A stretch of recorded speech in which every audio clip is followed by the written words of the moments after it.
میگه که فقیل هو معاذ بن جبل. گفتن صحابی پیغمبر حضرت معاذ بن جبل است. معاذ بن جبل بین صحابه در حلال و حرام در جای اول میشته است. حضرت انس بن مالک میگه که اعلم بنا فی الحلال و الحرام معاذ بن جبل. در میان ما در مسئله حلال و حرام هیچ کس عالمتر از معاذ بن جبل نبود. میگه همین دیدمش ذوقم کرد. دلوامه من در جواب تو قصد کردم میگه که مقصد پیش او بیام نماز بعد خلاص شدن نماز باز یادش کنم. و میگه که فلما کان الغد حجرت. روز دیگر میگه بر وقت‌تر سعی کردیم با مسجد بیام. فوجدته قد سبقنی بالتهجیر. اومدم که الان پیش از من در مسجد رسیده است. جواب فوجدته یصلی. دیدم که نماز میخونه. من میگه صبر کردم وقتی که نماز ادا کرد از طرفی پیش روش میگه اومدم بعد میگه سلامش دادم گفتم والله اینی لاحبک لله. قسم به الله گفتم میگه به خاطر الله من تو را دوست میدارم. میگم تا سرش برداشت گفت الله ترا به خدا قسم همین گپ مقصد به خاطر الله دوست میداری قسمم داد. میگه گفتم که الله با دیم با سوال کرد الله آیا قسم به خدا که تو برا به خاطر الله دوست میداری؟ در جواب با دیم بار تکرار کردم میگه الله. وقتی میگه بار سوم تکرار کردم الله گفت الله گفتم الله. میگه از لب ریدم قپیده فجر بدنی اینه طرفی خودش کشیده کرد. بعد میگه که گفت ابشر اگه یک سخنی خوبه برای بشارت میکنی. فإني سمعت رسول الله صلى الله عليه وسلم يقول قال الله تبارك وتعالى. من بعد گوش خودم از زبان پیغمبر صلی الله علیه و سلم شنیدم که یک حدیث قدسی را گفت. حدیث قدسی حدیثی را میگن که پیغمبر به خداوند نسبتش میداد در صورتی که در قرآن نیست. کلام الله و قرآن نیست، اما وقتی که پیغمبر از نام خدا میگه که خداوند چنین و چنین گفت این را حدیث قدسی میگن. قال الله تبارك وتعالى وجبت محبتی. میگه خداوند متعال گفت که واجب است محبتی من. در بعضی روایات اومده است حتی میگه حقت محبتی، حق است محبتی من. وجبت محبتی للمتحابین فيها والمتجالسین فيها والمتزاورین فيها والمتبادلین فيها. خداوند متعال میگفت است که واجب است محبت من نسبت کسایی که به خاطر الله همدیگر را دوست می‌دارند، به خاطر من همدیگر را دوست می‌دارند، به خاطر من هم نشینی میکنند، به خاطر من به زیارت همدیگر میروند، به خاطر من بذل میکنند، مال مثلا خیرات و احسانات میکنند. سبحان الله. وقتی که خدای تعالی بنده ای را دوست داشت حضرت جبریل میگه که یا جبریل من فلانی را دوست داشتم تنم دوستش بدار. حضرت جبریل میگه اعلان میکرد از در آسمان که الله ذوالجلال بنده را دوست میداره شما را دوستش بداره. تمام اهل آسمان میگه او بنده را دوست میدارند و میگه همه حکم محبت در زمین در بین مردم انتشار می‌یابد. این محبت پروردگار بزرگترین نعمت است.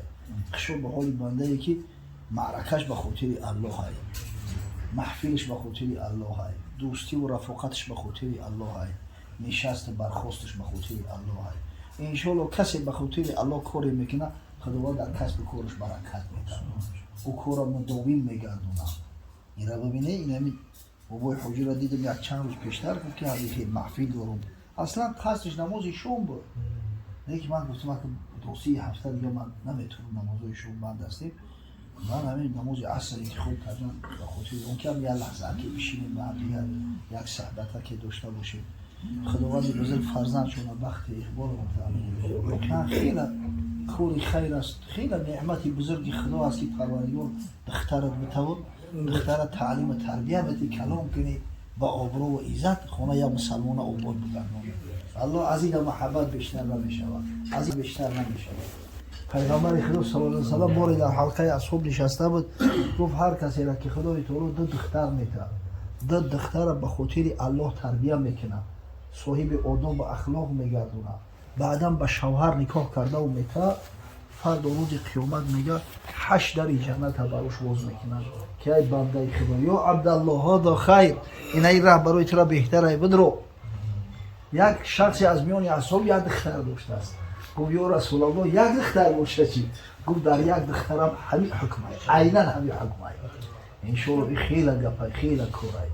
زن صالحه برای جامعه بی‌نهایت مهمه.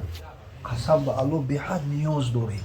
ببینید دخترای صالحه را داغوش و جنگ او چرت نیستن مردم. اولی طلبه مکتبی که زینید کنی الکی سر میشه. خب به خاطر اون که میبینم که دختره که صالحه، اگه دختری صالحه پودینه نیست که اوکی در لب آب خود به خود بسبزه.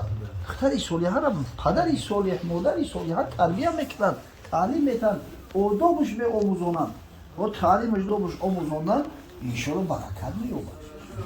قطعا برکت مییابد. ولی که حضرت صلی الله علیه و سلم میگه الدنیا متاع و خیر متاعها المرأة الصالحه. دنیا به حیث متاع است. دنیا یا خوردنی است، یا پوشیدنی است، یا نوشیدنی است، یا سوار شدنی است، یا بوییدنی است. همین بهترین نعمت دنیا به شک و شبهه زنه.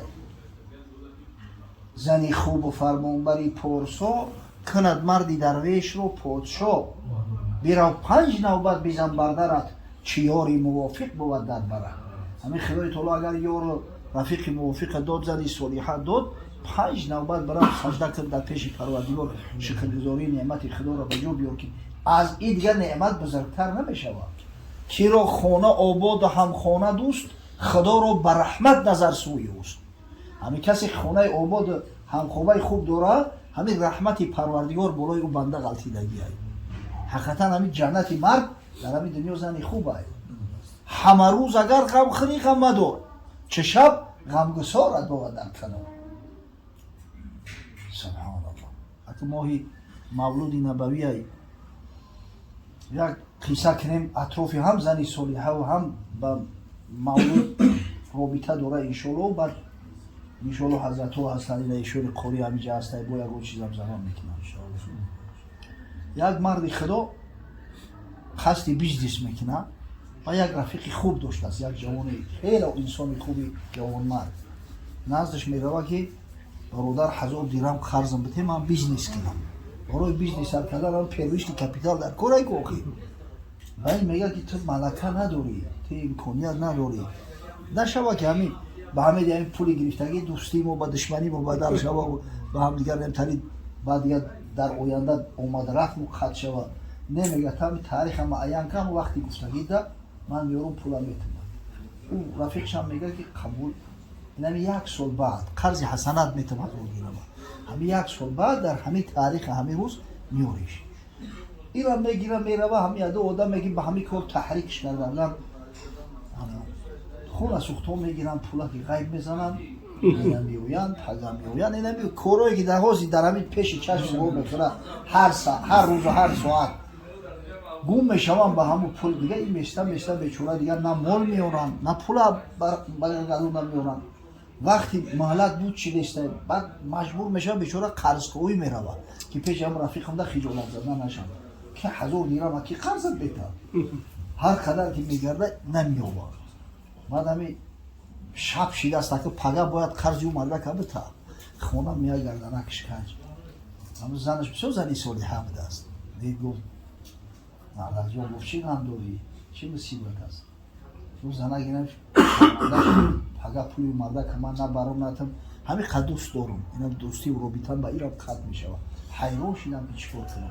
اینم تو شب گشتم یک اونجا پولی افتاد نتونستم خرج کنم. و زنش گفت دل مونده نشو، خدا بزرگه، از خدا طلب میکنیم. نماز خفتن خوندن قضیه کردن با زنه گفت که بیا مردن همیشه خوب نکنیم. 1000 صلوات با پیغمبر صلی الله علیه و سلم تو بفرسته، 1000 صلوات دیگه من میفرستم. خدا بزرگه. خداوند میگه هر کسی به حبیبی من 1 صلوات میفرسته، من بر او 10 صلوات میفرستم. ان شاء الله یقین دارم که رحمت پروردگار در خاندان نازل میشه. بعد کس شروع میکنم با صلوات گفتن. همین قریب 1000 میشوه. این مرد خدا را خوبش میبره بیچاره روز تو میگره گشت است پول گفته همین یک گردک پینکش میبرن در خوبش پیغمبر خدا حضرت مثل ما شب 14 در خانه در آمد این از پیش میپرد میخیزد پیشش صلوات و سلام علیک یا رسول الله گفته که حضرت آغوشش میگیرد میگه برای دنیا محزون نشو این دنیا کیروی حزن غم اندوه ندارد مرد عاقل غم آخرت چه باید بخورد غم خیر کام به شادی های بی اندازه انجامد مقصد غمی را بخور که شادی های بی اندازه در پیش دارد چه نادانان مشو دنبال آن شادی که غم بخشد گفت بامداده که خوندی خانه حاکم شهر برا انشالله مشکل تا حل بکنه یعنی ای خوب خست همی خوب در ذهنش مصور بشارت پیغمبر از حضرت میگه من رآنی فی المنام فقط رآنی فإن شیطان لا یتمثل بی کسی ما را در خواب دیده است حقیقتا دیدگیه شیطان هیچ وقت شکل صورت محمد صلی الله علیه و سلم از گفته نمیتونه میره و نمازی بامداد همی خونه و بعد همی ددیله اخدو در پیش حاکم شیم بگم پیغمبر فرستاده است این قبول میکرده باشم باور میکرده باشم تا بیچاره ددیله میویا دهانی قصر بود دربان داره کو در همین فکر متوت میویا که حاکم در هم دهانی در استود است این چیزا باشه این همه بینن آغوشش میگیرن گریه میکنن خدا برکتت بکن خبر رو در جون میدن این بشرافت دیتا حضرت رسول الله صلی الله علیه و سلم خوب میگه میگه حضرت گفت که فلان آدم نزد میآید آدم خوبه ناامیدش نه که قرض داره حضرت میگه بعد 1000 درم در پیش میمونه که ایرا بر قرض تا پرداخت کنه 1000 درم دیگه از خودش میگه که ایرا هدیه ایرا بر نزد میسه این هم همین آدمی با وجدان و با ناموس به دست بخوری پولا که میگیره سر و سیما و شیطان به خونه هم دوست شمیده که برادر این هم پولی وعده کرده گیته که او هم دیگه میخیزه قچاقش میگیره در کل نیست میگه حضرت در خوب دیره حضرت گفت که همون در مشکلی غلطی تو را کدتش کردم بیچاره فریب خوندگی سختگیریش نکرد من آرزو داشتم که پیغمبر را در خواب ببینم سالها دعا میکردم که من حضرت یه بار در خواب ببینم اینا به شرافتی در خواب بوده اومد تبسم قطعی آغوشم گرفت همه 1000 درم من بخشیدم بکرد اون برو 1000 درم دیگه هدیه‌اش میدم اینا ببین صاحب 3000 درم بعد همین با یه شوق و ذوق و محبت خونم میآید بازنش میگه چی شید مردک میگه خدا برکتت حقیقتا همین زن بزرگترین نعمت بوده است از دنیا متاع و خیر متاعها المرأة الصالحه دنیا به حیث متاع است